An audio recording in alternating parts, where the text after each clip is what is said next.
Okie dokie, we are going to spend some time talking about electronegativity and how it applies to some of the stuff we've already learned with regard to ionic versus covalent compounds. All right, so we learned initially earlier this year that we can tell a compound is ionic if there is a metal present, and that is still going to be true for us, but we are going to take it a step deeper to kind of really understand why we have to differentiate between these types of bonds, first of all, okay? Now, they do have some similarities. Both try to satisfy the octet rule.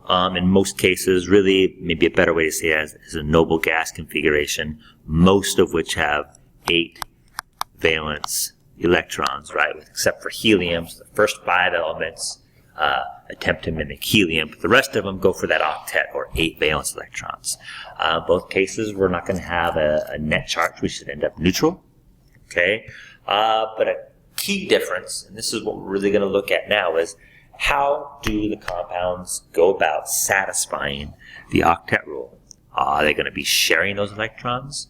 Or is it going to be where one gives away an electron and the other takes electrons, etc.?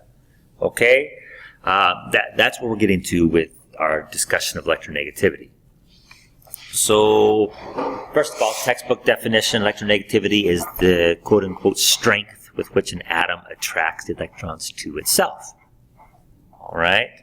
And nonmetals have a higher electronegativity than metals. And you hopefully are starting to make a connection here. It's like, oh, that's why our nonmetals end up being negative, because they attract electrons, which are negative.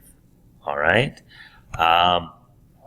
And of all the elements, fluorine is the one with the highest electronegativity. So maybe while we're going through this, you could stop and think about, why is fluorine the highest electronegativity? Okay?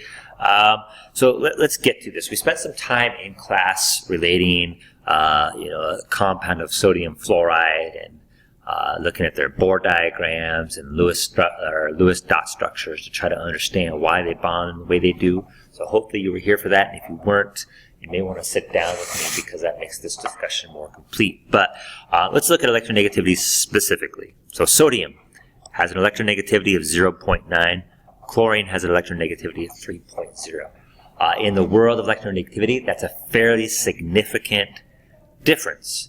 And so what we need to understand is when the difference is that significant, when a sodium and chlorine atom are near each other, the chlorine has such a stronger attraction for electrons that it's actually able to take one away from sodium.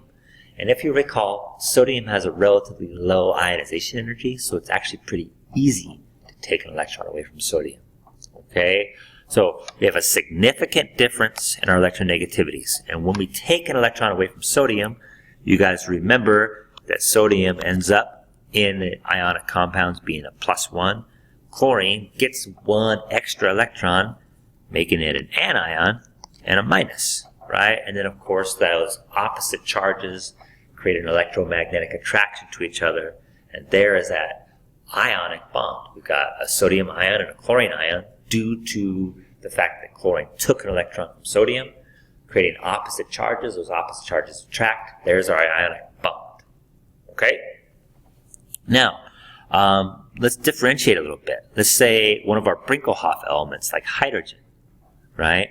Hydrogen can bond with itself, and it does often. And when doing so, you'll notice that hydrogen, of course, is going to have an electronegativity that's equal to itself. And so when they're near each other, they still want to obtain a noble gas configuration, but one is not able to take an electron away from the other one to mimic helium.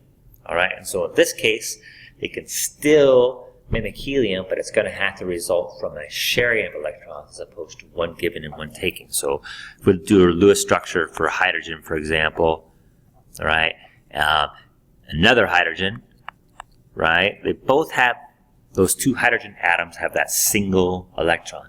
Helium, as we all know, has 2 valence electrons, and looks like that. So the way that the hydrogens can mimic that pair of electrons like helium has is by combining to share. All right? And that's what we call a non-polar covalent bond. Because those electronegativities are equal, they end up sharing the electrons equally, and there's no charge, no ions, because no one's giving or getting rid of electrons or increasing the number of electrons. All right, and then in between a nonpolar covalent and an ionic bond is what we call polar covalent bonds. Water is a great example of this, but here we're going to use hydrogen and chlorine. Hydrogen, 2.1, as we just saw on the last slide. Chlorine has a electronegativity of 3.0. Now, that is not a big difference, but it is significant enough such that the chlorine sort of wins that tug of war for electrons. All right? So if I was to draw a chlorine-Lewis dot structure, Cl, right, we would see 7 valence electrons. So I'd be paired, paired, paired. It's got that 7th electron. Now, its nearest noble gas, of course, would have 8. So it wants to get that octet. Hydrogen over here with its single electron. Okay, so these can pair up to satisfy the octet. But is the electronegativity different enough such that hydrogen loses that electron? And the answer is no. But chlorine does pull the electrons closer. So the result of that, if I was going to draw this just in a visual way, I might draw my electrons closer to chlorine than to hydrogen. You don't need to do that when we do Lewis structures, by the way. I'm just doing this to illustrate a point. And so what we end up with is what we call a partial positive and a partial negative in that case. So it's not actual ions where the hydrogen is a plus and the chlorine's a minus. It's in between a covalent and an ionic bond, and then it's partially positive and partially negative. So it doesn't fully strip those away. Okay? And so depending on where you look, we're actually going to use the 0.5 number. Let's just keep this simple. So if 0.5, the difference is less than 0.5, we're going to call it non-polar. Okay? If it's greater than or equal to 0.5, we're going to call it polar. Okay? But eventually we're going to get to a point where the difference is big enough that we call it ionic. All right? And still, the easiest way to tell if it's ionic is there a metal present, or is there a polyatomic ion present? Okay, that's always a dead giveaway. So essentially, you just need to remember the 0.5 number, right? If it's less than 0.5, we're going to call it nonpolar. If the difference in electronegativity is more than 0.5, we'll call it polar. Okay, if it's more than 0.5 and we see a metal or a polyatomic ion, we're just going to call it ionic. And that's what we have to remember. All right? Now, moving forward one little bit here. Again, we're going to relate this whole thing back to our periodic table so that we can use our periodic table to make predictions, right? We know that we have this little magic staircase, right, that separates our metals from our nonmetals, right? So here's our nonmetals. They have a higher electronegativity. So as you move up and to the right, this way, our electronegativity